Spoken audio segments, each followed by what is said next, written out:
Bismillahirrahmanirrahim. Rabbi ishrah li sadri wa yassir li amri wahlul 'uqdatam min lisani yafqahu qawli. Selamat pagi Ibu, Bapak. Yang terhormat Bapak Kepala Sekolah beserta ibu-ibu sekalian yang mungkin mendapatkan undangan dari Ibu Endang selaku calon guru penggerak angkatan 10. Hari ini kita akan mengadakan sebuah diseminasi budaya positif. Salah satu tugas dari calon guru penggerak, di mana di sini nanti Bu Endang akan memaparkan penerapan budaya positif di sekolah. Semoga acara ini menjadi sebuah pengetahuan baru yang mungkin nanti kita akan terapkan di sekolah kita. Sebelumnya ada sambutan dulu dari Bapak Kepala Sekolah. Saya persilakan. Terima kasih Ibu Linda selaku pembawa acara sekaligus mungkin bertindak nanti sebagai moderator kegiatan diseminasi. Mudah-mudahan hari ini bisa membantu Ibu Endang Sawitri sebagai CGP sekolah kita di angkatan 10. Baik Bapak Ibu, Assalamualaikum warahmatullahi wabarakatuh. Bismillah, alhamdulillah, innalhamdulillah, nahmaduhu wa nasta'inuhu wa nastaghfiruh wa na'udzubillahi min syururi anfusina wa min sayyiati a'malina may yahdihillahu fala mudilla lahu wa may yudlil fala hadiya lahu. Allahumma rabbi shrah li sadri wa yassir li amri wahlul 'uqdatam min lisani yafqahu qawli. Bersyukur kehadirat Allah Subhanahu wa taala, hari ini kita masih diberikan kesempatan karena atas rahmat dan hidayahnya kenikmatan hari ini diberikan kepada kita semua, termasuk nikmat sehat, sehingga bisa dihadir di ruangan ini dalam rangka undangan dari CGP yang akan menyampaikan atau berdiseminasi berbagi pemahaman dan pengalaman penerapan budaya positif. Nah Bapak Ibu, sebelum nanti Ibu Endang sebagai CGP menyampaikan beberapa kaitan terkait budaya positif yang akan disampaikan, mungkin Bapak selaku pimpinan di sekolah ini mengucapkan terima kasih atas undangannya, juga Bapak Ibu yang telah berdedikasi dan bersimpati dan empati kepada Bu Endang untuk menyukseskan kegiatan diseminasi ini. Nah Bapak Ibu, perlu disampaikan bahwa tujuan diadakannya diseminasi ini adalah dalam rangka meningkatkan pemahaman siapa, yaitu pemahaman guru terkait budaya positif sekolah yang tujuannya menjadikan peserta didik atau murid lebih meningkatkan karakternya dalam rangka pertama diawali dengan keyakinan kelas dan nantinya diupayakan sebagai upaya menumbuhkan budaya positif di sekolah kita SMP 27. Nah itu tujuannya mungkin dari diadakan ini. Nanti mungkin Bu Endang juga akan menyampaikan apa sih kita sampai bisa ngumpul di ruangan ini. Bapak Ibu tetap semangat, ceria, ya. Jangan istilahnya diseminasi sebagai satu beban, karena ini undangan dari Bu Endang, mudah-mudahan mendapatkan tambahan pengetahuan dari kita semua.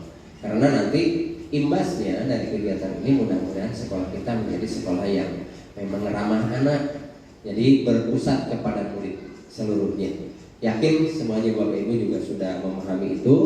Intinya mari kita dukung bersama kegiatan diseminasi ini.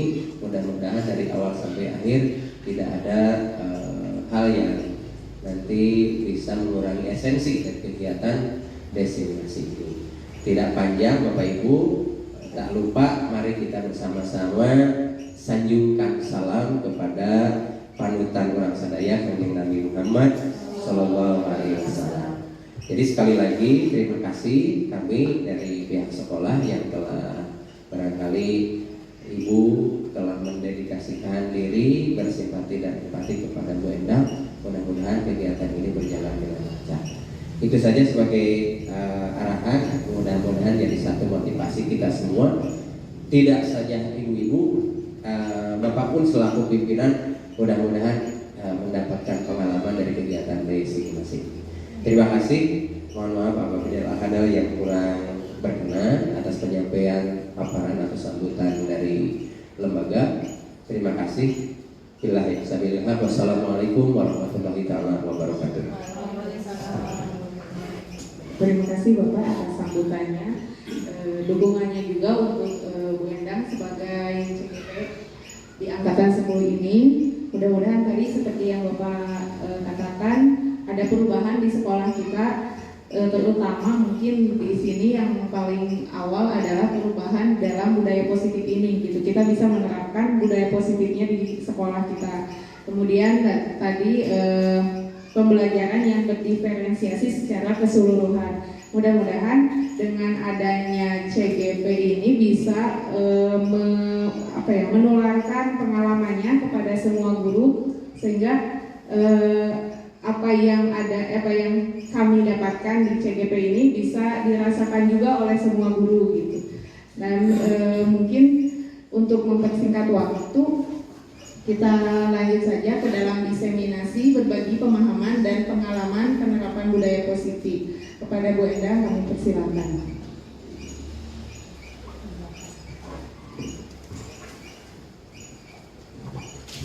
Bismillahirrahmanirrahim. Assalamualaikum warahmatullahi wabarakatuh. Waalaikumsalam. Alhamdulillahirrahmanirrahim. Wassalatu wassalamu ala umuri dunia waddin wa ala alihi wa sahbihi ajma'in. Allahumma rabbi shrah li sadri wa yassir li amri wa hlul 'uqdatam min lisani yafqahu qawli. Amma ba'du. Segala puji kita panjatkan kepada Allah Subhanahu wa taala. Salawat dan salam selalu tercurah limpah kepada junjungan kita Nabi Muhammad sallallahu alaihi wasallam. Sebelumnya saya mau mengucapkan terima kasih kepada Bapak Kepala Sekolah dan teman-teman yang sudah mendukung dalam acara saya, dalam kegiatan saya, guna memenuhi tugas. Salah satu tugas jadi Bapak dan Ibu, mudah-mudahan Bapak dan Ibu bisa mengalami hal seperti saya, walaupun memang berat, tapi ilmunya luar biasa. Walaupun dengan berlelah-lelah, dengan hektik, dengan segala kegiatan kita yang ada, tapi mudah-mudahan ilmu yang kita dapat itu bisa diimplementasikan kepada anak-anak kita, yang sebetulnya siswa itu adalah pribadi-pribadi yang unik, yang mereka itu bukan siapa-siapa, mereka itu anak kita. Kita harus bisa memperlakukan hal yang sama walaupun bukan darah daging kita dan pejengkelannya.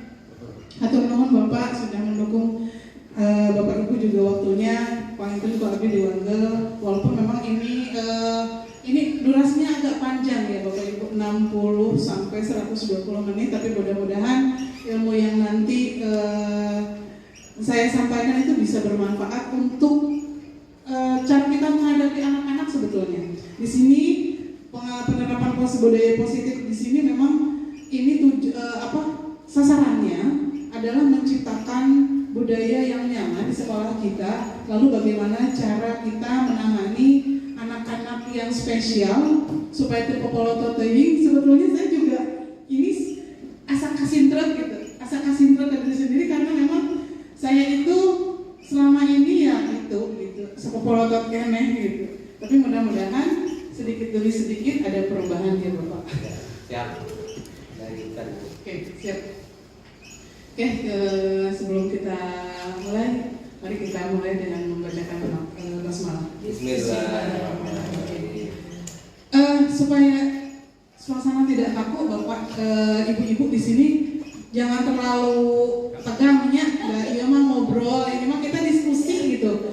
Ini mah diskusi aja, kita santai aja. Saya hanya mau menyampaikan saja pengetahuan yang sudah saya gali melalui pendidikan di pendidikan guru penggerak.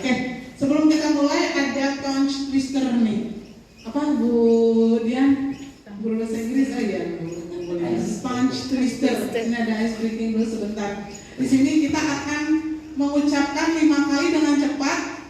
Kelapa diparut, kepala digaruk. Kepala diparut, kelapa diparut, kepala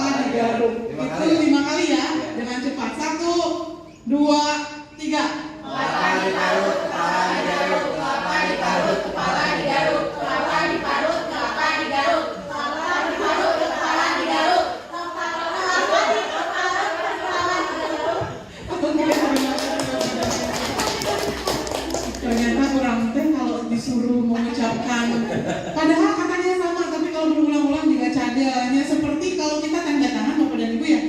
Kalau kita tanda tangan di rapot, anak yang entah hiji merenya suka sama tidak? Bedanya antara goresan pertama, kedua, ketiga dan selanjutnya kayak itu begitu pilihannya. Sebetulnya itu ada makna di balik itu semua, bahwa memang kita itu manusia, memang makhluk yang selalu berubah. Yang tidak berubah itu hanya satu, waktu. Tapi mudah-mudahan perubahan itu tidak mengarah ke yang lebih buruk, tapi mudah-mudahan mengarah ke lebih baik. Apalagi kita gurunya di buku jadi biru, cenah, kudu nyontohan, tapi walaupun pada kenyataannya kita kan bisa manusia, tapi kita berusaha. Oke, di sini tujuan kegiatan saya melakukan diseminasi adalah melakukan pengibasan tentang materi budaya positif kepada rekan guru dan staf, seharusnya bersinergi dengan semua komponen sekolah untuk menciptakan budaya positif di lingkungan sekolah kita. Nah, di sini ada pengertiannya nih. Budaya positif di sekolah ialah nilai-nilai, keyakinan-keyakinan, dan kebiasaan-kebiasaan di sekolah yang berpihak pada murid. Nih, lagi-lagi kita dari sekarang tuh akan sering menemukan kata berpihak kepada murid. Jadi kita diajar untuk tidak egois lagi. Agar murid dapat berkembang menjadi pribadi yang kritis, penuh hormat dan bertanggung jawab.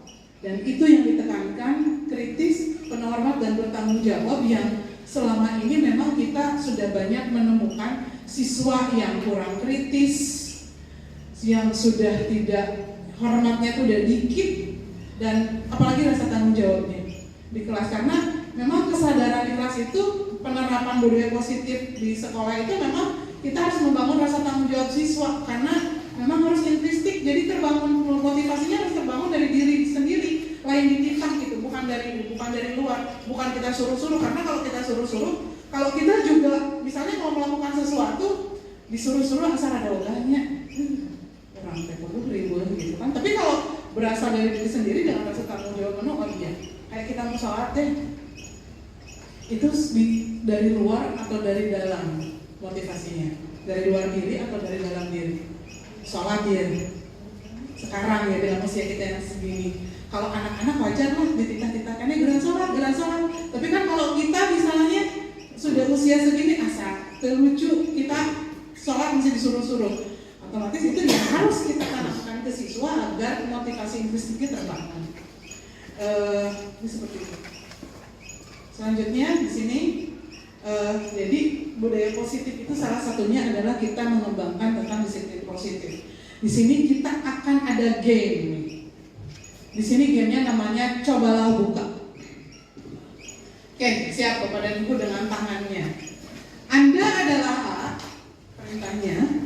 Tugas Anda adalah mengepalkan salah satu tangan Anda ke pulbu. Coba Anda bayangkan bahwa Anda menyimpan sesuatu yang sangat berharga di dalam kepalan tangan Anda. Contoh, Anda itu sedang menggenggam anak sendiri. Nyawanya yang di dunia, masa depannya ada di situ, semuanya berharga sekali. Anda perlu menjaga benda tersebut sekuat tenaga Anda karena begitu pentingnya untuk kehidupan Anda. Tugas B, rekan Anda nih, berarti ini berpasang-pasangan ya Pak? Ini harus berpasang-pasangan. Coba deh berpasang-pasangan. Nah, itu aku sama. Oh iya, ya betul. Mas sama aku aja. Mas sama bapak. Rekan bapaknya. Tugas B, rekan Anda adalah mencoba dengan segala cara untuk membuka kepalan tangan Anda. Teman Anda B boleh membujuk, menghardik, mengintimidasi, memarahi, menggoda, menggelitik, bahkan menawari Anda uang agar Anda bersedia membuka kepalan tangan tersebut. Silakan mulai. Rek dicarekan, rek dihina, rek di saluran dikubles jika nama. Silakan Bu Ella dan Bu Fitya, dan silakan praktekkan. Bu Fitya yang bertugas menggenggam, ibu yang mengintimidasi, yang membujuk supaya tangannya itu terbuka. Saya kasih waktu. Coba buka. Jadi apa ya? Kita buka lagi semuanya. Baik, tuh aku. Buka. Bahaya mulai. Mak, nah seperti itu. Dicarikan, orang dicabok deh. Oke, nah seperti itu Bapak dan Ibu, ini maknanya Bapak. Kita lihat. Kita akan menjawab pertanyaan dulu ya. Karena tadi kita sudah melakukan game di mana kita itu harus berpegang teguh walaupun apapun yang terjadi, kita tetap di game tersebut si A itu tetap teguh ya. Ada yang membuka tangannya tidak? Tidak ada ya. Oke. Oke, kita jawab pertanyaan ini. Apakah Anda atau B, Anda itu A ya? Apakah Anda atau B akan membuka kepalan tangan Anda? Dibuka nggak nih? Akan dibuka nggak? Tidak. Kalau iya, kalau iya ya, mengapa? Apa alasannya? Atau B membuka kepalan tangan Anda? Berhasil membuka tidak ya B? Tidak. Oke, nomor 2. Apakah Anda atau B menutup kepalan tangan Anda atau tidak? Tidak. Anda menutup kepalan tangan tidak? Menutup ya. Apa alasan mengapa? Mengapa Anda menutup kepalan tangan? Apa alasan Anda atau B tetap menutup kepalan tangan Anda? Kenapa?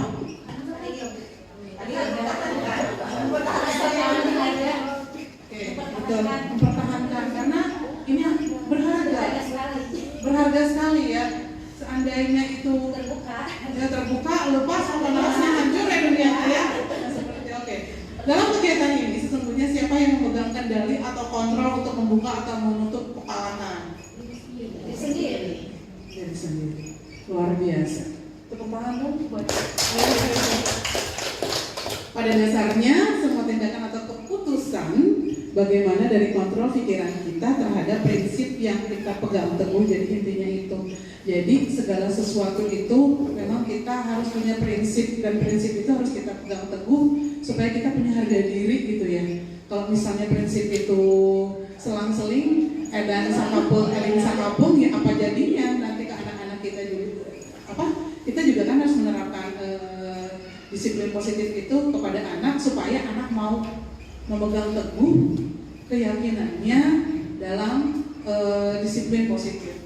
Ketika kita berpegang teguh terhadap pendirian untuk tidak membuka kepalan tangan, maka kepalan tangan pun tidak akan dibuka karena kemauan balik deui.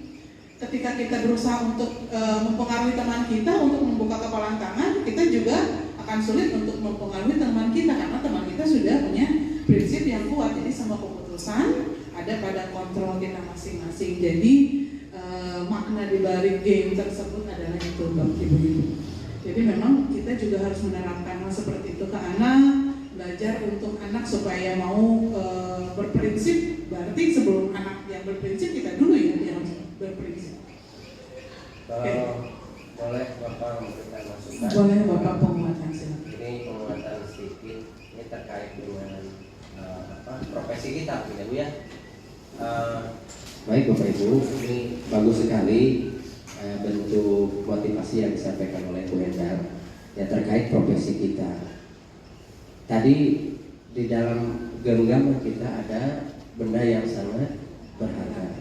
Nah kita pun dalam menjalankan profesi kita, ya yang berharga itu adalah di sekolah ya anak-anak. Terkait dengan permasalahan yang ada di anak, ya kita yang harus mempertahankan. Salah satu contoh misalnya, anak memiliki satu fenomena katakanlah di keluarga, di masyarakat dan sebagainya. Nah kita mesti mengambil keputusan yang bijak terkait tadi. Tetap ujung-ujungnya kita itu harus tetap memperhatikan bahwa segala aktivitas pembelajaran pendidikan harus berpusat kepada siswa, pada murid. Jadi hal itu contohnya barusan kegiatan yang dialami secara real nyata terkait dengan kejadian kemarin Bu Ena. Jadi ada anak kita yang bukan tawuran, tetapi mungkin kita hati-hati, orang lain tidak tahu. Nah kemarin itu sekolah kita katanya ada yang akan mencelakai. Nah, barusan dari pihak orang tua ada yang datang ke sini ingin klarifikasi terkait dengan akan meminta keterangan kepada siswa kita di ranah sedang dalam jam pelajaran. Nah, kita harus bisa mengambil keputusan. Tidak bisa, itu adalah harga atau barang yang berharga buat kita di sekolah. Kalaulah kita mengizinkan sekolah kita ada yang ngambil di jam pelajaran dengan tugas kita mendidik di sekolah dengan jamnya yang sudah ditentukan, kita secara hukum akan salah. Makanya barusan Bapak juga dengan Pak Aris nggak bisa ranahnya. Kalau Bapak ingin berkomunikasi dengan siswa itu mangga dengan kebijakan orang tua, tetapi nanti setelah kegiatan pembelajaran selesai urusannya dengan orang tua. Makanya kita harus bisa mengambil keputusan itu karena berharga anak kita itu, tanggung jawab kita di sekolah. Contohnya itu motivasi. Terima kasih banyak.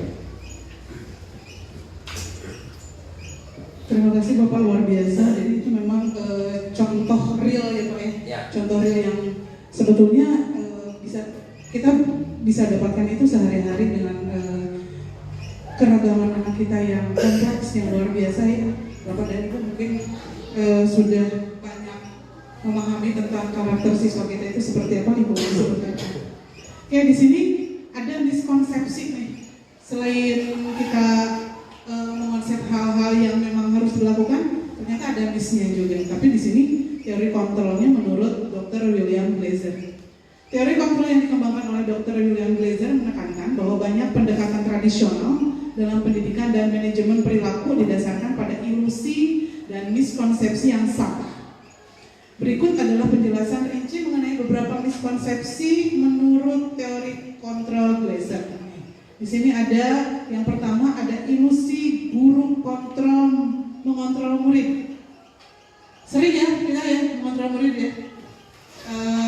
Kita tuh kadang mengontrol murid itu dengan tanpa sadar telah melukai perasaan mereka, buat dayakan buang hati, buat terpaksa buang hati. Dan itu memang harus dikikis sedikit demi sedikit. Saya juga belajar untuk itu, walaupun memang itu sulit sekali untuk dilakukan. Di sini ada penjelasannya. Miskonsepsi banyak guru percaya bahwa mereka memiliki kendali penuh atas perilaku murid-murid mereka melalui menggunakan aturan, hukum, dan penghargaan. Jadi di sini miskonsepsi bukan hanya berbentuk hukuman, tapi juga aturan. Karena memang di sini di budaya positif aturan itu tidak ada. Tapi bukan berarti kita tidak mengontrol murid. Jadi bahasanya lain, bukan aturan. Tapi nanti saya akan kupas tentang kesepakatan. Jadi bukan lagi aturan, tidak lagi contoh dilarang merokok. Jadi tidak ada bahasa untuk mengatur, tapi nanti ada bentuknya kesepakatan dengan bahasa yang dihaluskan. Ya. Jadi kita harus meyakinkan dulu siswa, lalu kita akan bikin kesepakatan. Tidak lagi ada hukuman. Walaupun selama ini kita sering menjalankan siap. Kalau kamu tidak mengerjakan PR, lari gitu kan. Dulu saya mulai seperti itu. Dan penghargaan, contoh misalnya di sini juga ada miskonsepsi, walaupun itu bentuknya penghargaan. Contoh, siapa yang bisa mengerjakan ini? Nanti ibu kasih A, nanti ibu kasih permen atau dan sebagainya. Justru itu miskonsepsi, itu sesuatu yang salah. Jadi nanti anak akan terbiasa, saya kalau misalnya mengerjakan ini karena mau dikasih sesuatu, itu juga sesuatu yang salah. Kenyataannya menurut Glaser, murid memiliki kendali atas tindakan mereka sendiri. Kendali yang sebenarnya dimiliki oleh guru adalah terbatas. Lagi-lagi murid yang dimerdekakan berpihak kepada murid. Ternyata guru justru kendalinya terbatas. Murid memilih untuk mengikuti aturan atau tidak berdasarkan kebutuhan internal mereka, seperti kebutuhan akan rasa aman, rasa dicintai, rasa berharga, dan rasa kebebasan. Dan ini yang biasanya kita tekankan untuk justru kita tidak berikan itu. Kita kadang memperkosa kebutuhan mereka akan hal itu. Kalau rasa aman kita merasa nyaman ketika ngajar, lebih reputih, enak, orang ngajar dari budak gelut, kan juga lucu oke ya. Terus rasa dicintai itu harus kita tumbuhkan kepada siswa, karena tanpa itu anak itu seperti di anak didikan. Contoh misalnya kita itu kan mungkin itu mah manusiawi ya, karena saya juga sering melakukan itu. Ketika kita ada diskriminasi ke anak, kalau yang pintar kan kita ya suka senang gitu ya sama anak yang pintar. Dia just no trouble ngumpul gitu kan, maneh teh gitu kan. Itu sebuah kewajaran, tapi memang dalam menurut teori Glaser itu salah. Atau misalnya mereka itu butuh rasa berharga, mereka tuh butuh diakui di kelas. Lalu ada rasa kebebasan. Di sini kita juga sering membatasi kebebasan mereka. Nah, di sini kenapa sekarang digencarkan pembelajaran diferensiasi, itu salah satu itu untuk memberi rasa kebebasan kepada siswa. Nanti akan dijelaskan mungkin di acara selanjutnya tentang berdiferensiasi itu pembelajaran itu seperti apa. Karena memang ternyata kita tidak bisa meratakan dalam pelaksanaan asesmen. Asesmen teh hiji eta oleh budak nu auditori eta, budak nu kinestetik eta, budak yang visual eta. Sebetulnya itu memang salah kaprah. Implikasi saya jelaskan sedikit. Implikasi adalah akibat langsung yang terjadi karena satu hal, misalnya penemuan atau hasil penelitian. Jadi di sini pengertian implikasi adalah akibat yang terjadi dari kita misalnya memaksakan hal seperti itu. Kita tetap melaksanakan miskonsepsi yang menurut William Glaser itu salah. Jadi implikasi di sini, guru sebaiknya fokus pada membangun hubungan positif dan menciptakan lingkungan yang memenuhi kebutuhan dasar murid. Kebutuhan dasar murid itu apa? Yang tadi, rasa aman, rasa dicintai, rasa berharga, dan rasa kebebasan. Itu yang harus terpenuhi agar anak bahagia dalam pembelajarannya, tidak tertekan. Makanya kenapa dari sini saya mulai sadar ya, kenapa anak bisa belajar hese, bung sekolah, ngaco, gelut wae, kabur wae. Karena apa? Karena kebutuhan dasar mereka itu tidak dipenuhi, tidak terpenuhi. Mungkin bisa di keluarga, mungkin bisa di sekolah. Kalau kita kan di sekolah terbatas ya. Tapi kalau misalnya di rumah tidak dapat, di sekolah tidak dapat, apa jadinya? Ya mungkin terciptalah siswa-siswa yang seperti itu. Kita kan banyak siswa yang olahragawan ya, banyak atlet yang rajin dan gitu kan, banyak sekali. Atau banyak atlet lari gitu, ini udah di kalau lompat gitu lain. Jadi hal seperti itu mungkin kalau kita terapkan dengan sungguh-sungguh, hal itu tidak akan kita temui lagi. Menekankan pendekatan kolaboratif di mana murid merasa dihargai dan didengar. Kadang kita juga jarang ya dengar murid keluh kesah mereka gitu. Itulah tuh guna pada anu heula. Padahal mereka butuh itu. Karena apa? Takutnya di rumah mereka tidak dapat. Karena dalam kurun waktu 24 tahun saya mengajar di sini, saya sering mendapatkan hal-hal yang memang siswa itu butuh untuk diajak bicara.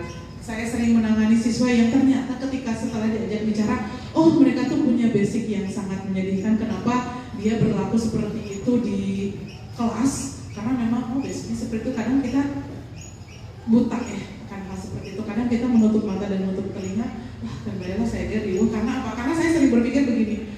Kita ngagulung budak hiji, budak yang lain tertinggal. Tapi ternyata kita bisa sambil berjalan untuk mengatasi hal seperti tersebut. Yang kedua, ilusi bahwa kritik dan membuat orang merasa bersalah dapat menguatkan karakter. Ini juga yang sering saya lakukan.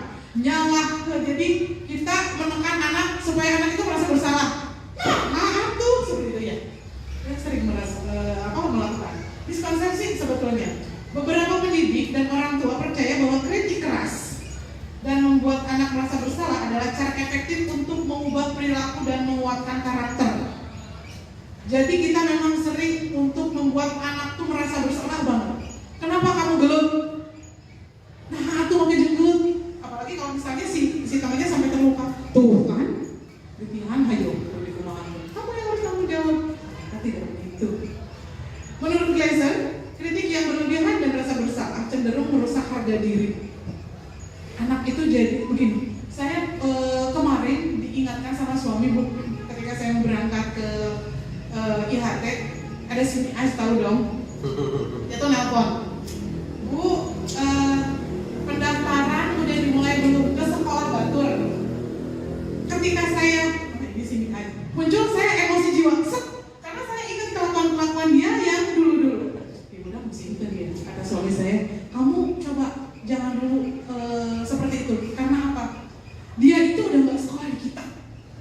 Coba kamu berikan kesan yang baik supaya dia itu mengingat bahwa kamu tuh guru yang baik. Itu keluar dari suami saya yang notabene bukan seorang pengajar, dia tuh bergelut dengan benda mati. Tapi di situ, ya benar. Siapa tahu saya akan ketemu lagi dia. Terus kalau misalnya aku pernah dicari lain, kesannya jelek banget bu saya. Dan hal itu kan nempel ya. Mungkin ibu-ibu punya murid kan udah berapa, apalagi Mak Cucun ya yang sudah berpuluh tahun di sini. Sekali kita ngejebolkan siswa kan hampir 300 siswa ya, namanya saya juga 24 tahun kali 300 bisa berapa ribu gitu. Seandainya hal seperti itu sama kita diingu gitu ya, dipelihara, mungkin mereka akan dendam ke kita. Si ibu eta ada baheula aman-aman. Semua orang itu akan sangat tertanam sampai mereka tua. Tapi kalau kita misalnya bisa berlaku seperti yang kata William Blazer ini, kita membahagiakan mereka, kita selalu bersikap positif kepada mereka, berpikiran positif, mereka tuh akan bahagia kalau ketemu kita. Kan sering ya kita ketemu anak yang masih ini gogorokan kalau ketemu di jalan, ibu gitu kan. Dan biasanya mereka itu murid-murid yang apa? Nah, yang bakalannya luar biasa. Beda dengan murid yang dulunya tuh pintar, terus dekat ke kita. Kadang kalau ketemu muka tuh mereka jangankan nanya, senyum aja enggak. Betul kan? Nah seperti itu. Jadi iya. Dan itu yang memang saya alami sekali dan yakin ibu-ibu semua mengalami seperti itu. Justru mereka yang baru ada kurang sampai carekan. Ya, yang selalu bersikap ramah, suka nyamperin, salam, wah ibu saya kangen dan lain sebagainya, berekspresi mereka, ekspresi bahagia, kira-kira gitu, lu etaknya gening bu, ibu pernah dihukum berapa-berapa, kadang kita nggak sendiri, ya main saya udah baru lama anak-anak, ternyata kemarin saya ngobrol dengan dokter saya bahwa kita tuh nggak harus menjudge anak yang seperti itu. Saya yang selalu menjudge anak manehna terbalik, bisa kalau teh maneh kayak gedena bakal anu, karena enggak.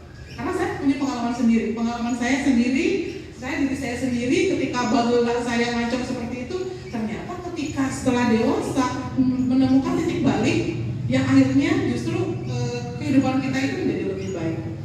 Jadi belum tentu loh kayak anak kita si Rido. Tahu dong si Rido? Belum tentu nanti di masa depan juga dia itu akan sengaja sekarang. Kita doakan mudah-mudahan dia lebih baik ke depannya. Insyaallah. Implikasi kedua, mendorong refleksi diri untuk berdiskusi terbuka untuk membantu murid memahami dampak dari tindakan mereka. Jadi justru kita tidak menyalahkan, tapi justru kita berdiskusi dampak yang dia lakukan ke dia nanti itu akan seperti apa, itu yang harus kita tekankan. Jadi tidak memarahi, walaupun menang muridnya boleh kali ya, banyak dikit-dikit gitu, tapi jangan terlalu meledak gitu ya. Saya juga akan belajar itu Bapak. Walaupun saya sering banget. Yang ketiga, ilusi bahwa orang dewasa memiliki hak untuk memaksa. Dan ini saya banget. Di sini miskonsepsi banyak orang dewasa termasuk guru dan orang tua merasa bahwa mereka memiliki hak untuk memaksa anak-anak melakukan apa yang mereka inginkan melalui otoritas dan kekuasaan. Asal bapak dan ibu, asal ibu-ibu, asalnya rasa maksa. Siapa yang bekerja dan mana itu? So kemana itu dong gitu? Terus atau misalnya kita maksa sesuatu yang dia tuh nggak suka, yang pada akhirnya dia tuh melakukan dengan sangat terpaksa. Jangan ke siswa kita, ke anak sendiri ya. Kamu itu harus les, kamu harus les ini, kamu tuh harus bisa ini dan itu. Dan pada akhirnya anak itu mengerjakan dengan secara terpaksa. Sok nyung-cung tara, sok dong orang ambek paling ambek. Nah, betul, paling parah membandingkan. Kita itu yang sering melakukan. Tuh si anak apa seperti itu anak terluka banget harga dirinya. Betul. Ternyata banyak banyak miskonsepsi yang kita lakukan terhadap anak-anak. Bukan hanya siswa, tapi anak kita di rumah yang notabene yang mereka itu kita inginkan kan masa depannya harus lebih baik gitu ya. Minimal akulah lebih baik indung lah atau makan di batur gitu kan. Justru itu betul. Saya juga pernah membandingkan anak saya dengan anak saudara saya, anak kakak saya. Tuh si Anu mah gitu, anak tuh terluka sekali. Mama nggak banding-banding. Jumat tuh mama jadi indung nasi itu. Anak saya sampai itu anak yang paling juga tuh mama jadi indung nasi opawe. Menurut William Glaser, memaksa anak-anak jarang menghasilkan kepatuhan dalam jangka panjang, betul kan? Jadi kawarung nanti hari tawe kumpul. Karena gitu lagi, karena apa? Karena tidak ada tanggung jawab yang intrinsik, tidak ada motivasi intrinsik, dan merusak hubungan anak, betul tidak? Kadang kalau kita setelah memaksa, sok musuhan kali anak tuh marah sama kita marah sama dia, kenapa kamu tengah warung? Anak marah, kenapa sih maksa? Saya nggak mau dipaksa, betul. Yang pusing nanti kita sendiri, karena merayu. Mending kalau misalnya tereh cager nanya ke sini lah cager atau minta tanjakan, sok erek dikerjakan tapi minta anu seperti itu kan, lebih parah itu. Anak-anak seringkali merasa tertekan dan tidak dihargai, yang dapat mengarah pada perilaku pemberontakan atau ketidakpedulian. Itu yang paling kita takutkan, bahwa anak itu suatu saat jadi pemberontak dan justru tidak peduli lagi kepada kita. Dan itu tidak boleh tercipta di lingkungan pendidikan kita. Jadi anak-anak tidak boleh jadi pemberontak. Siapa tahu mereka juga yang jadi atlet loncat indah, loncat tinggi di tembok itu, siapa tahu memang dari awalnya dari pemaksaan kita. Jadi dia nggak berontak, jadi dia tidak peduli. Asal berontak itu mau sama orang bukan ada guru nongki nggak, tidak perhatian. Nah, implikasinya orang dewasa harus berusaha untuk memahami dan menghormati kebutuhan dan perspektif anak. Di sini ada kata menghormati, karena di usia anak SMP 13 sampai 15 tahun itu mereka sudah ingin dihargai, sudah ingin didengarkan. Kita aja mungkin kita bisa belajar untuk balikin ke diri sendiri. Kita kalau misalnya ngomong nih, kita tuh bicara di depan, tapi orang lain hare-hare, atau kita ngobrol dengan teman, terus teman kita tuh ngorek HP, sampai tidak tahu tadi kamu ngomong apa sih? Itu harga diri kita suka terluka ya. Karena saya pernah mendengar satu cerita yang lucu tentang teman kita, tapi tidak akan saya sebutkan. Dia tuh gara-gara dia ngajar di satu sekolah dan keluar gara-gara ketika dia bicara di grup tidak ada yang menanggapi.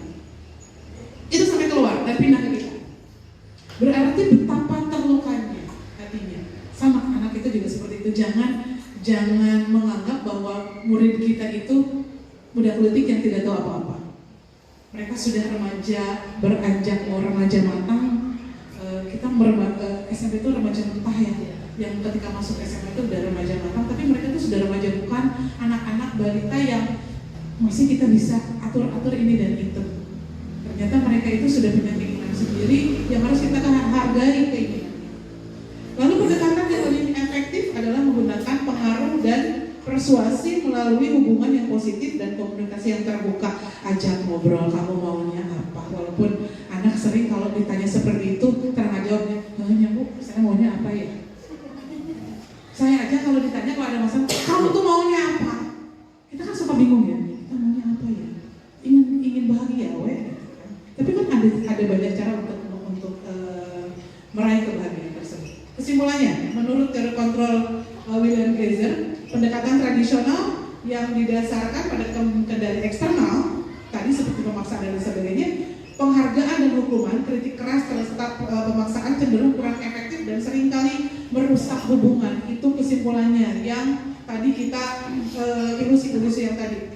Sebaliknya, Glaser menekankan pentingnya hubungan yang bermakna, memenuhi kebutuhan dasar manusia yang tadi saya sudah paparkan, dan pendekatan yang lebih kolaboratif. Jadi untuk pendekatan ke anak kita tidak perlu sendiri, tidak perlu jadi single fighter. Contoh, kalau ada anak bermasalah nih, anak saya, kalau misalnya tidak tertangani, ada Bu Ella sebagai koordinator BK. Atau misalnya tertangani wae, kita punya pemangku kebijakan. Kita punya pemangku kebijakan, ada kesiswaan, kalau masih termempan, kita minta pendapat pimpinan. Bagaimana nih cara menangani anak tersebut, apakah ada tindakan khusus seperti itu. Jadi kolaboratif di sini memang kita harus tekankan, karena segala sesuatu kegiatan tanpa kolaborasi yang tepat itu tidak akan terwujud. Kita mau perpisahan, seseranganan akan terlaksana itu tidak ada. Tetap kita harus berkolaborasi dengan yang lain. Dengan memahami dan mengatasi miskonsepsi ini, pendidik dan orang tua dapat menciptakan lingkungan yang lebih positif dan mendukung perkembangan individu. Jadi budaya positif ternyata berawal dari kita. Mewujudkan sifat disiplin. Menurut Ki Hajar Dewantara, untuk menciptakan murid yang merdeka, karena sekarang kita menganut kurikulum merdeka, jadi kita harus berusaha untuk memerdekakan siswa, kita juga harus merdeka dulu ya.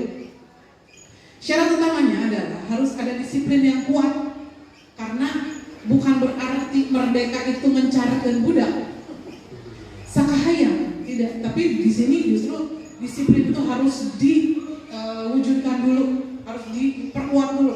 Disiplin dimaksud ada disiplin diri yang memiliki motivasi internal gitu. Tadi rasa tanggung jawab bukan motivasi eksternal, bukan atas pemaksaan, bukan atas intimidasi, tetapi tanggung jawab yang punya motivasi intrinsik tadi. Karena jika berasal dari motivasi eksternal, sifatnya sementara, sedangkan jika motivasi tersebut datang dari diri sendiri, akan tertanam dalam jangka waktu panjang, akan tertanam di otak dan di hati mereka.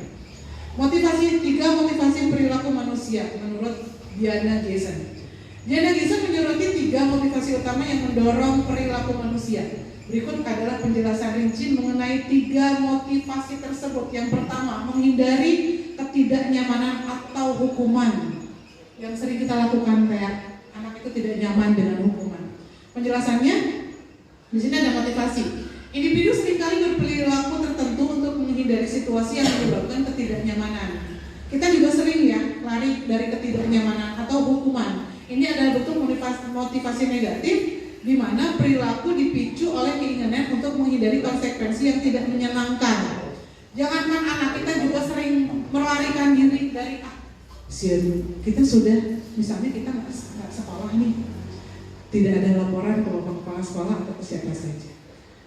Dihindari ketika kan bapak cek, sih ditanya kemarin kemana tidak ngasih kabar. Itu anak juga seperti ini. Contoh seorang siswa mengerjakan PR untuk menghindari teguran atau hukuman dari guru. Jadi sebetulnya mengerjakan PR pun harus berasal dari diri sendiri, motivasinya harus merasa tanggung jawab.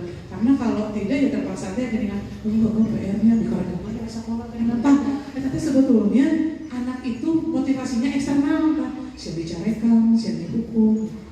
Coba kalau misalnya kita bisa menanamkan ini PR itu buat kamu, buat kepentingan kamu, buat pengetahuan kamu supaya nambah. Coba kalau di rumah kan ngerjain PR kan dengan waktu yang panjang, enak, nyaman. Coba lo bisa sekolah, gak abang lo nonton nanti bisa banget. Seorang karyawan menyelesaikan tugas tepat waktu untuk menghindari kritik atau penalti dari atasan. Ini juga kita bangun. Aduh tadi geus dijitanyeun perangkat pembelajaran.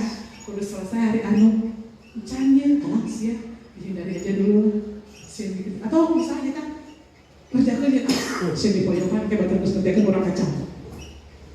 Jadi sebetulnya jadi beban juga sih kalau misalnya motivasinya eksternal. Implikasi psikologi nih, perilaku yang didorong oleh ketakutan akan hukuman cenderung bertahan selama ancaman atau hukuman ada.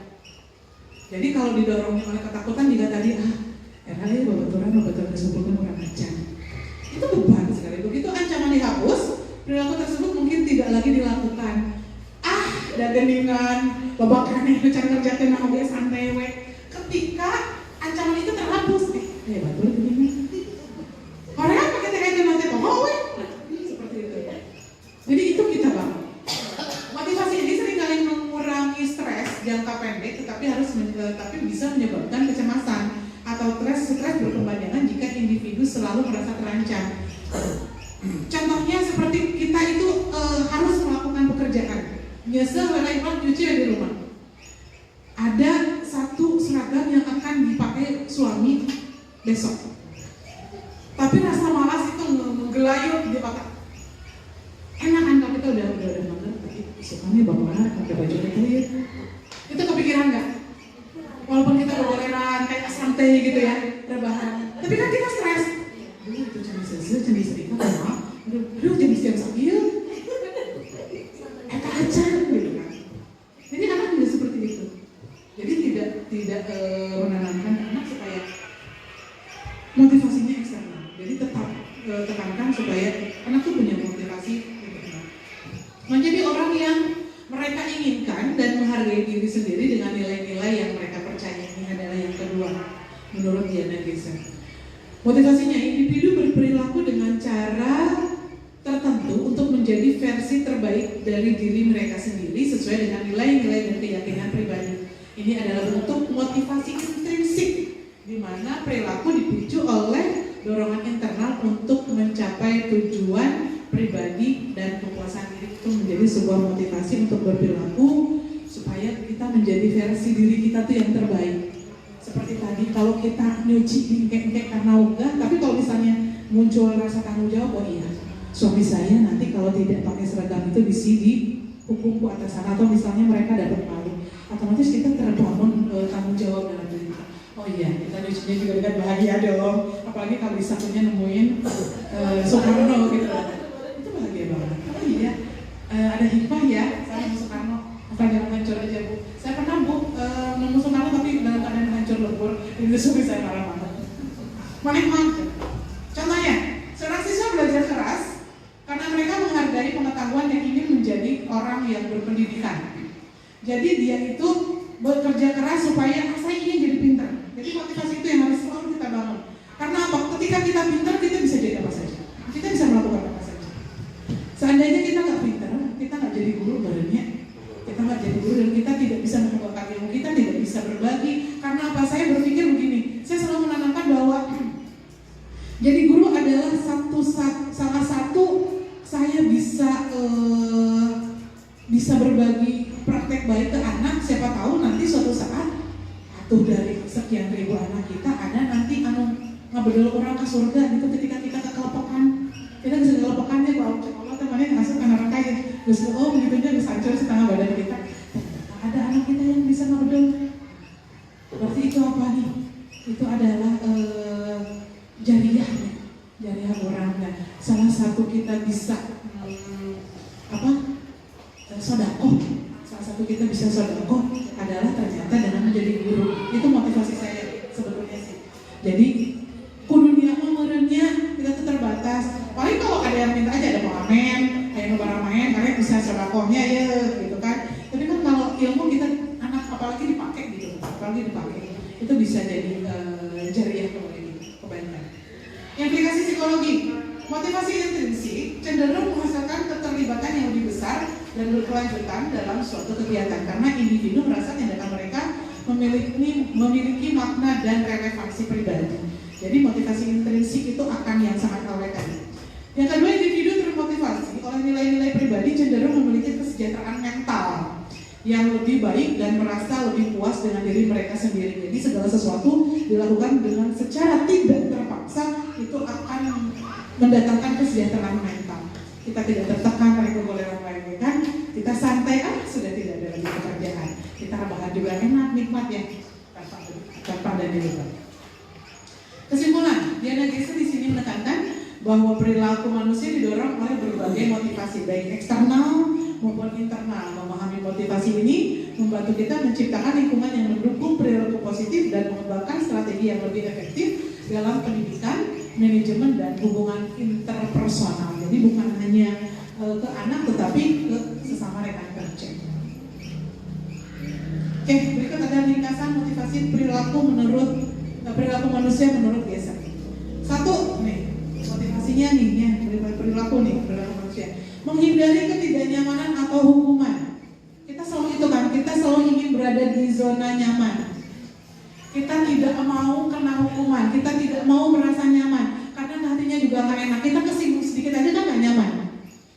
Perilaku didorong oleh keinginan untuk menghindari konsekuensi negatif, seperti dicemooh, dipoyok, juga tadi, uyuhan, acan. Kita kan nggak enak ya digituin ya.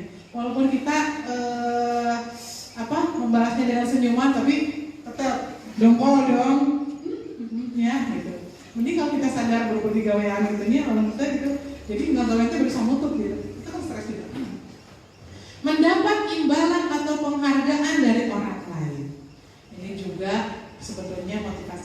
perilaku manusia yang miskonsepsi tadi. Perilaku dipicu oleh harapan mendapatkan keuntungan atau pengakuan internal. Seperti kita tadi, menghargai anak itu dengan penghargaan yang berlebihan seperti tadi dikasih sesuatu. Jadi ini adalah miskonsepsi yang dipicu oleh harapan mendapatkan sesuatu. Jadi anak kalau enggak dapat itu, motivasinya turun. Kemarin dia sih itu kemarin biasanya ngasih coklat ke saya, kemarin enggak. Otomatis si anak itu motivasinya akan turun. Bisa jadi besoknya dia tidak mengerjakannya. Menjadi orang yang mereka inginkan dan menghargai diri sendiri dengan nilai-nilai yang mereka percaya. Dalam arti perilaku didorong oleh dorongan internal untuk memenuhi tujuan kepribadian dan keyakinan, dan ini yang sangat kita harapkan. Dengan memahami ketiga motivasi tersebut, kita dapat lebih efektif dalam mendorong perilaku positif dan mendukung perkembangan individu dalam berbagai konteks. Jadi di sini mana nih yang lebih baik? 1, 2, 3. Yang ketiga, tetap ya motivasi intrinsik yang berasal dari diri, karena itu yang akan hafal kejiwaan anak sampai dia dewasa. Nah, ini kesepakatan kelas. Biasanya kesepakatan kelas kita lakukan di awal pembelajaran. Di awal pembelajaran kita ada asesmen awal dulu. Ada asesmen awal. Apa asesmen awal di awal pembelajaran? Pernah kemarin yang tahun kemarin kita melakukan asesmen awal itu, kita melakukan apa dulu nih? Tes diagnostik. Untuk apa tes diagnostik? Iya betul, membaca karakter siswa agar apa? Agar memisahkan gaya belajar mereka supaya apa? Supaya kita tepat memberikan pembelajaran kepada mereka. Ini yang disebut dengan pembelajaran berdiferensiasi. Kita akan tepat kepada anak menyampaikan materi dengan gaya mereka. Ada 3 anak gaya belajar mereka macam-macam, tapi karakter anak dalam menerima pembelajaran kan ada 3 bermacam-macam ya, bermacam-macam, dan itu harus kita sesuaikan nanti. Anak itu ada yang auditori cenderung mendengar. Jadi harus apa nih kalau kita harus ketemu anak yang auditori? Atau ada anak yang visual, atau ada anak yang kedap-cicing, adil belajar, tapi kenapa? Jadi ada anak yang kinestetik. Nah, setelah kita melakukan tes diagnostik, kita bisa lagi. Oh si auditori ya, visual dia, kinestetik ya. Jadi kita nanti mudah ngasih asesmen mereka. Kita mudah menerapkan. Jadi memang apa yang kita pelajari baheula waktu kita sekolah, sekarang ternyata nggak gitu. Kenapa nggak gitu? Kita kan kalau dulu, iya kerjakan dia. Ditulis, disalin, kita kan gitu ya, dulu kita belajar seperti itu. Salin bab sekian, padahal kita tuh gak suka nulis. Ada kan anak yang tuh nanti kalau nulisnya kebaca gini, halaman gak tuh dipanggil ke babaturan, halaman kalau saya ini nanti orangnya babatu mana itu kan, baru kan pakai kan orang, karena dia tidak suka nulis. Saya senangnya dengar, seperti saya cenderung orangnya baca. Kalau dengar kenapa? Saya cenderung kalau belajar itu harus baca dan harus langsung bertanya. Kalau nggak gitu nggak ngapa. Jadi anak juga seperti itu. Nah, di situ ada asesmen awal dan di sini ada kesepakatan kelas yang justru harus kita terapkan sekolah tadi supaya untuk menghapus aturan. Tapi bukan berarti kita tidak teratur di kelas. Hanya saja dilebih haluskan. Jadi kita tidak lagi menyuruh, tapi kita membangun kesadaran dan tanggung jawab mereka dari dalam. Membuat keyakinan dan kesepakatan kelas adalah langkah penting untuk menciptakan lingkungan belajar yang kondusif, aman dan produktif. Karena apa? Di sini kita tidak akan menghukum siswa, kita tidak akan menyuruh siswa. Berikut ada beberapa langkah yang dapat diambil untuk membuat keyakinan dan kesepakatan kelas yang efektif. Yang pertama, memahami nilai dan harapan. Kita ajak anak berdiskusi, ajak siswa untuk berdiskusi tentang nilai-nilai dan harapan mereka terhadap kelas. Harapan mereka di kelas itu apa sih? Ajak diskusi. Jadi tidak ada lagi perintah kita. Tanyakan kepada mereka apa yang mereka butuhkan untuk merasa aman dan dihargai. Kalian maunya seperti apa di kelas? Jadi dikasih pertanyaan-pertanyaan pemantik. Kalian mau seperti apa kalau belajar dengan saya? Saya harus seperti apa? apa? Kalian enaknya belajarnya seperti apa? Supaya suasana kelas nyaman nih, kalian seharusnya apa yang harus kalian lakukan? Jadi dikasih pertanyaan-pertanyaan pemantik dan itu biasanya anak merudul. Bu, saya ingin belajar sambil ngadaplok. Boleh tidak? Boleh. Bu, ingin saya belajarnya sambil jalan-jalan. Tapi saya mau dengerin, Bu, saya memperhatikan. Tapi saya nggak betah duduk. Cangkel. Betul, ayah anak harus didakap bari balam bari tumpul. 3 kali saya tuh gitu. Yang kedua, menyusun aturan kelas. Ada kolaborasi di sini. Libatkan siswa dalam proses penyusunan aturan kelas. Tentu saja, ini kita harus melibatkan siswa karena apa? Karena ini buat mereka. Buatlah aturan yang jelas, spesifik, dan dapat diterapkan. Contoh, aturan menghargai pendapat orang lain. Kalian harus menghargai pendapat orang lain. Bisa dirubah bahasanya. Kalau teman-teman lagi mengutarakan pendapat, dengarkan ya. Jadi bahasanya bisa seperti itu. Tidak mengganggu saat orang lain berbicara. Dilarang mengganggu orang lain berbicara, itu tidak boleh. Kalau ada yang kalau teman kalian sedang mengutarakan pendapat, mohon diperhatikan. Jadi anak itu lebih enak. Karena apa? Karena anak itu kadang kalau tidak bolehkan, justru aja. Entong justru anak sok. Mana tong gandeng, sok ngawara tara. Justru kalah gandeng, kalah ngobrol. Jadi bahasanya diajak anak untuk sadar diri, untuk bertanggung jawab. Kamu kalau jadi diajak untuk ambil contoh. Kamu kalau misalnya lagi mengutarakan pendapat orang lain ngobrol enak enggak? Kita belajar ibu sama-sama, saya juga belum bisa seperti itu. Contoh aturan, yang tadi menjaga kebersihan, dilarang membuang sampah. Sekarang nggak boleh, dilarang membuang sampah. Bisa diganti bahasanya jadi buanglah sampah pada tempatnya. Nah, oke, selanjutnya membuat kontrak kelas.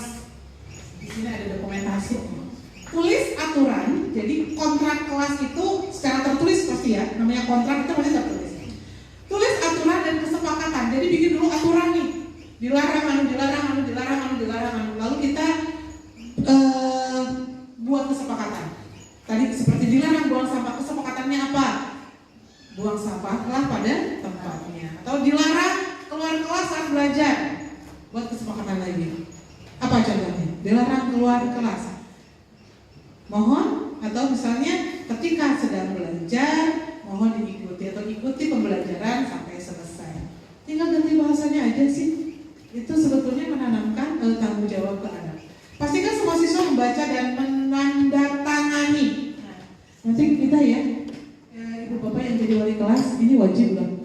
Harus dibuat tentang kesempatan kelas. Dan ditandatangani setung-tung nanti. Kita bikin di di karton itu tekniknya bebas, mau pakai Padlet. Kalau misalnya ibu bapak kan anak-anak sekarang pakai handphone ya, ada satu aplikasi yang namanya Padlet untuk anak tuh post-it sebetulnya ya, tapi secara digital. Atau kita bisa pakai post-it, atau kita bisa ngariung, atau anak bisa dikasih kertas lembar. Kalian ingin mereka tuh harus menjawab pertanyaan-pertanyaan pemantik kita.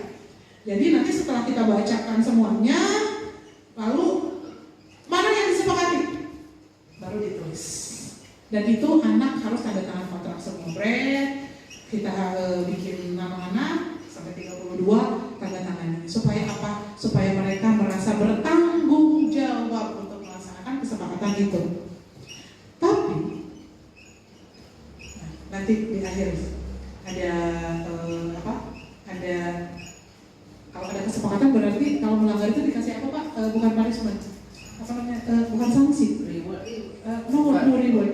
Konsekuensi yang disetujui oleh bersama. Jadi ya, selain kita membuat kesepakatan kelas, juga harus disepakati konsekuensinya apa. Jadi kita nggak usah hukum. Ya, jadi kita udah nggak usah hukum. Misalnya konsekuensi kalau terlambat masuk kelas. Apa nih yang disepakatinya? Misalnya masukkan WC. Kan itu kan kita udah nggak usah nyuruh manusia, karena mereka udah baca coba. Jadi kalau ada anak yang melanggar, tinggal kita perlihatkan kontrak tadi.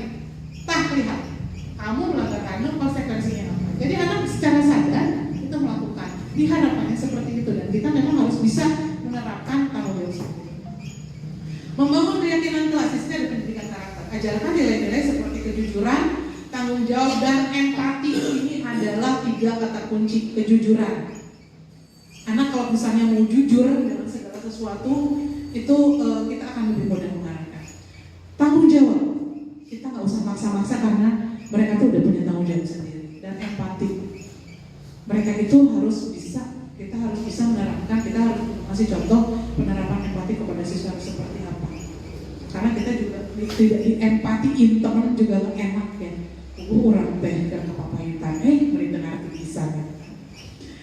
Penguatan positifnya di sini ada 2 hal, berikan pujian ketika anak melakukan sesuatu yang bagus, dan penghargaan ketika siswa mematuhi aturan dan menunjukkan perilaku positif. Jadi penghargaannya tidak berupa barang, tapi bisa berupa pujian. Ih, kalian kan kita kalau dipuji juga senang ya. Ih, kamu cantik deh hari ini, kata suaminya ya. Kamu beri sama Pak juga lancar. Itu dapat pujian juga kan, kita udah senang. Kita di PD-nya nikah 100%. Buatlah sistem penghargaan yang adil dan konsisten. Di sini konsistensi dan adil. Jadi tong dipuji itu udah berbagai unggul. Aish, ya belenggu gitu kan. Gua banget kan gitu kan. Dan di sini adil dan merata. Jadi siapapun anak itu, walaupun kita agak sebel ke dia, tapi ketika dia melakukan perilaku yang positif, tetap dipuji. Alhamdulillah ya, mudah-mudahan kamu konsisten. Kita belajar sama-sama dulu. Menangani pelanggaran nih, yang seperti yang tadi saya utarakan, ada konsekuensi yang adil. Tentukan konsekuensi yang jelas untuk pelanggaran aturan. Jadi bisa misalnya kita kesepakatan kelasnya misalnya ada 100 ya, tidak, konsekuensinya tidak harus 100 juga. Jadi misalnya konsekuensi ini kalau melanggar ini konsekuensinya seperti itu. Tapi harus ada konsekuensi yang adil dan konsisten juga. Entong orang teh anak melanggar hari pertama menjalankan konsekuensi tersebut kayak gitu. Jadi memang itu tidak akan terbentuk disiplin positif. Pendekatan restoratif. Gunakan pendekatan yang berfokus pada pemulihan dan perbaikan daripada hukuman. Jadi memang di sini kita harus mulai menjauhi hukuman. Ajak siswa yang melanggar aturan untuk berdiskusi dan memahami dampak dari tindakan mereka. Jadi memang kalau ada anak yang melanggar, diajak ngobrol, lain dicarikan. Kita banget ya, Mak. Evaluasi dan revisi. Ada tinjauan berkala yang dilakukan evaluasi berkala terhadap efektivitas aturan dan kesepakatan kelas. Jadi harus dilakukan evaluasi berkala. Apakah kesepakatan kelas boleh berubah? Boleh berubah tidak? Boleh berubah tidak? Boleh. Boleh. Kalau misalnya memang kesepakatan kelas itu tidak memungkinkan, kita bisa berubah. Kudu kumaha atuh. Cari lagi kesepakatan yang lain. Ajak siswa untuk memberikan masukan dan saran atau perbaikan. Jadi ajak, kita jangan memperbaiki sendiri, tetap. Karena kita berpihak kepada murid, berarti ajak mereka. Nah, di sini ada contoh dokumen kesepakatan kelas. Aturan di kelasnya seperti apa? Bukan aturan ya, kesepakatan. Misalnya saya. Kesepakatannya seperti apa? Lalu konsekuensi pelanggarannya seperti apa? Apakah harus sama lisan atau diskusi individu dengan guru? Kalau misalnya pelanggarannya sudah agak berat atau mengikuti kegiatan perbaikan, misalnya membesarkan kelas dan sebagainya, atau memberitahu kepada orang tua, misalkan itu merupakan konsekuensi dari pelanggaran. Lalu ada nama anak, ada nama siswa di situ, ditandatangani oleh wali kelas. Kita sebagai guru mata pelajaran juga harus menjadi kesepakatan kelas ke anak. Karena kan kita juga mengajar ke kelas-kelas yang berbeda ya. Kita tingkat SMP mengajar ke yang berbeda. Kita baiknya dibacakan setiap kita masuk kelas. Kita saya mampu PRI ini seminggu sekalinya ke kelas 0. Tapi ada baiknya kita selalu konsisten membacakan aturan. Kesepakatan belajar dengan saya itu bla bla bla bla yang disetujui oleh mereka. Konsekuensinya apa? Jadi anak tidak akan ada yang melanggar ketika kita lagi menerangkan, misalnya anak bulan tuh dengan sok asmun sok kita sebelumnya dokter asmun atau apalah gitu, atau misalnya keluar kelas tanpa izin lah gitu, seperti itu. Kalau ada konsekuensinya kita kan enak. Jadi seperti itu Bapak dan Ibu. Di sini ada kesimpulannya, dengan melibatkan siswa dalam proses ini mereka akan merasa lebih bertanggung jawab dalam terciptanya lingkungan yang positif.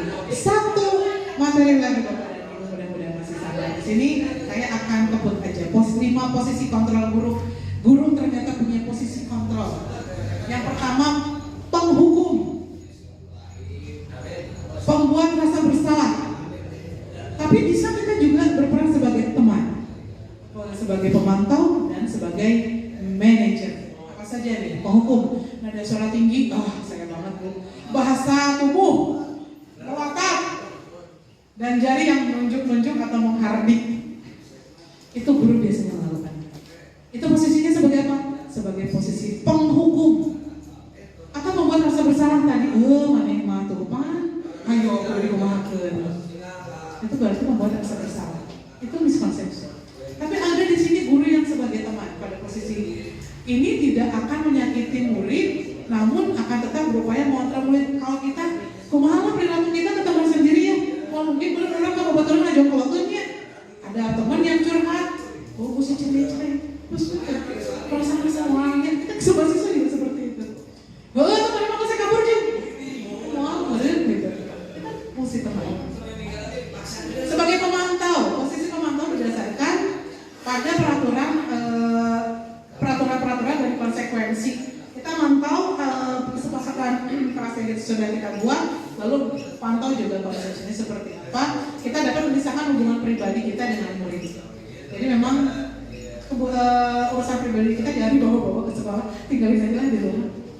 Lalu sebagai manajer, pada posisi ini guru berbuat sesuatu bersama dengan murid, mempersilahkan murid mempertanggungjawabkan perilakunya, mendukung murid agar dapat menemukan solusi atas permasalahannya sendiri. Jadi segala sesuatu itu kita harus bicarakan dengan murid nih ya. Jadi di sini ini adalah 5 kontrol guru yang bisa guru lakukan. Bisa sebagai penghukum, bisa sebagai pembalas bersalah, atau kita bisa berlaku sebagai teman, sebagai manajer yang lebih baik, atau sebagai pemantau. Ada satu kasus nih Bu, ya. Kalau sudah ini bebas mau menjawab. Iva kurang menguasai pelajaran matematika. Guru matematika nih mungkin pernah melakukan ini nih. Sehingga pada saat pembelajaran tersebut berlangsung, dia lebih banyak berdiam diri atau menggambar di buku pelajarannya. Kelihatannya di sini dia tuh nggak suka matematika, sampai dia tidak menguasai. Pada saat guru matematika, Pak Seno menanyakan pertanyaan, Iva menjadi gugup dan tidak sengaja menjatuhkan tas dari kursi, serta tiba-tiba menjadi gagap pada saat berupaya menjawab karena dia tidak menguasai TA. Seluruh kelas pun tertawa melihat perilaku Iva yang bicara tergagap dan terkejut. Pak Seno pada saat itu membiarkan teman-teman Iva menertawakan Iva yang tergagap dan malu luar biasa. Dan malahan minta Iva untuk maju ke depan dan berdiri di depan kelas sambil memegang telinganya karena tidak bisa menjawab pertanyaan Pak Seno. Biasanya sambil diangkat kaki sebelahnya, mengelak kemah. Kelas makin gaduh dan anak-anak pun tertawa melihat Iva di depan kelas yang memegang telinganya. Sekarang menjawab hanya 2 pertanyaan saja. Di sini kita masuk ke segitiga restitusi. Apa segitiga restitusi? Kita akan lihat dengan menjawab pertanyaan ini. Apakah Anda setuju dengan tindakan Pak Seno terhadap Iva? Tidak. Mengapa? Ingat tadi dalam bacaannya apa yang kita bacakan dulu dua-duanya lalu kita ambil kesimpulan. Menurut Anda bagaimana dampak yang dirasakan oleh Iva secara psikologis? Apakah baik atau buruk? Buruk kenapa? Jadi malu, tidak percaya diri, down, tidak suka, ya bisa dia itu bisa semakin tidak suka sama, bisa tidak suka ke gurunya, bisa semakin tidak suka ke matematika, kenapa bisa? Betul, bisa saja dia menjadi malu dan akhirnya tidak sekolah, itu yang lebih parah. Nah, ya, jadi ingin pindah dan itu saya pikir sering terjadi di sekolah mereka.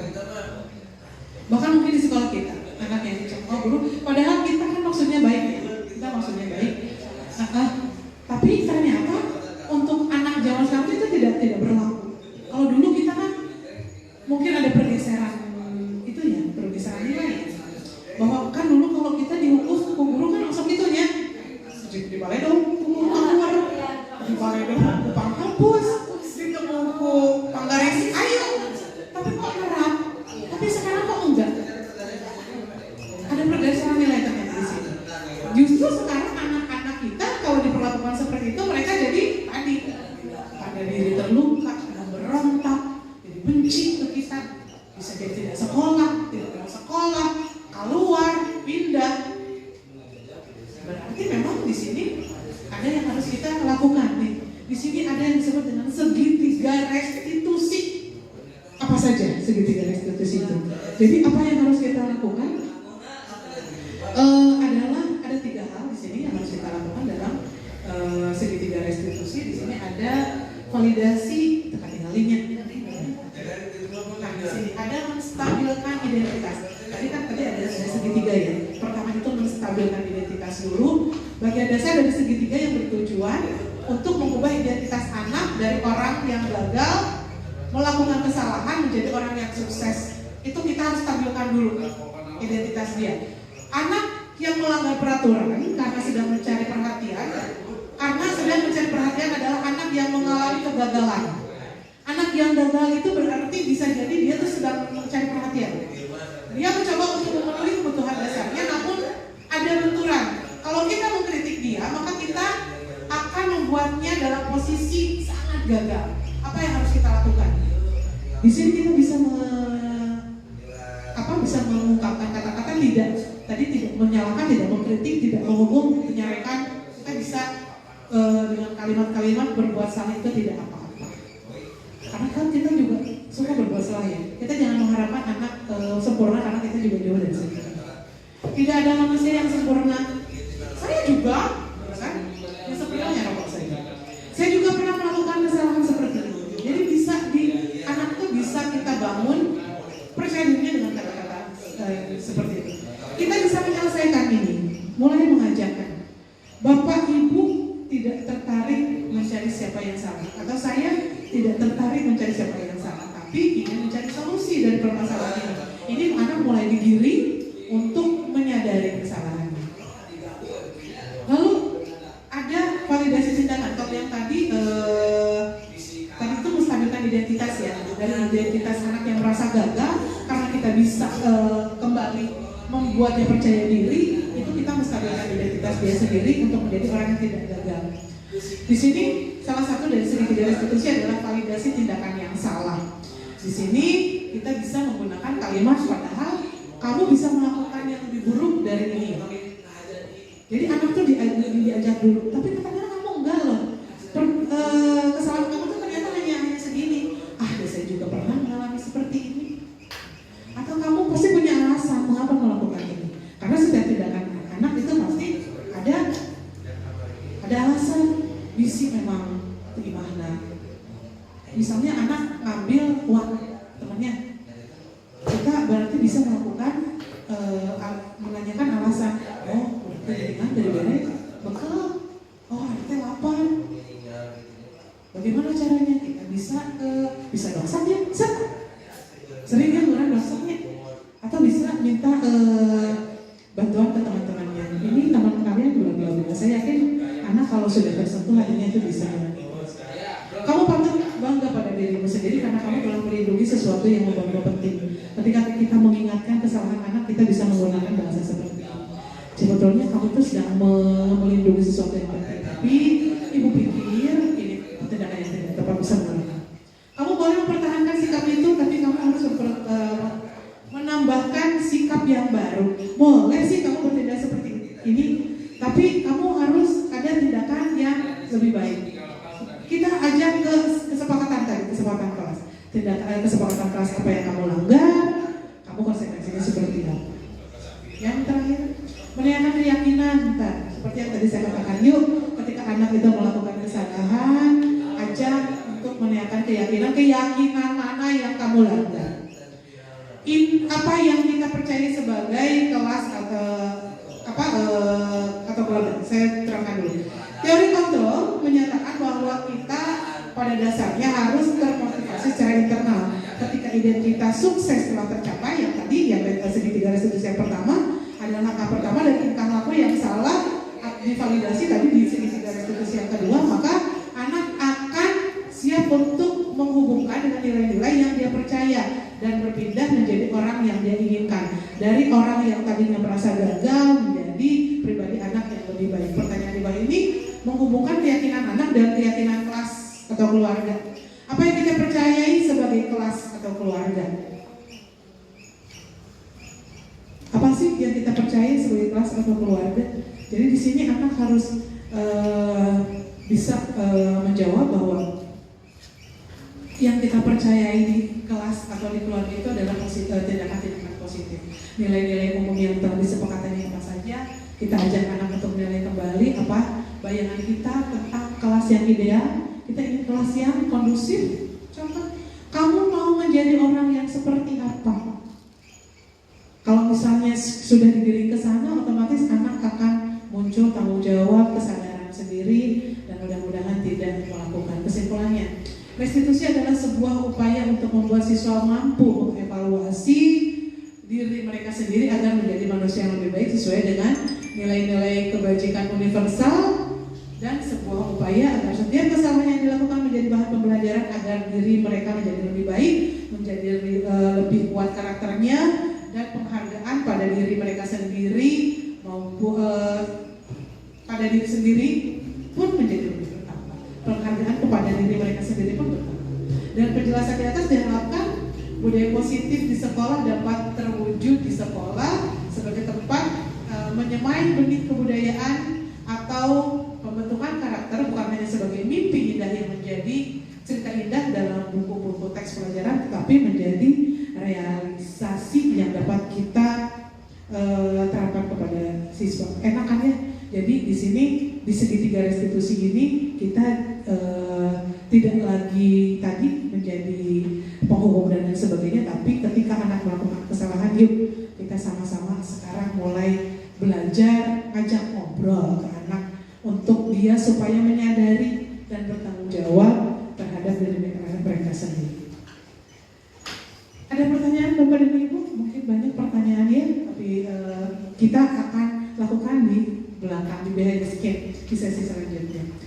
Oke, terima kasih Bapak dan Ibu. Sekian pemaparan dari saya. Mudah-mudahan kita bisa belajar sama-sama untuk menerapkan budaya positif di sekolah. Terima kasih. Assalamualaikum warahmatullahi wabarakatuh. Waalaikumsalam warahmatullahi wabarakatuh. Ini moderatornya kemana ya? Kayaknya moderatornya lagi sibuk sekarang ya. Oke, Bapak dan Ibu, biarin saya moderatoran sendiri lainnya. Terima kasih atas bantuannya Bapak dan Ibu.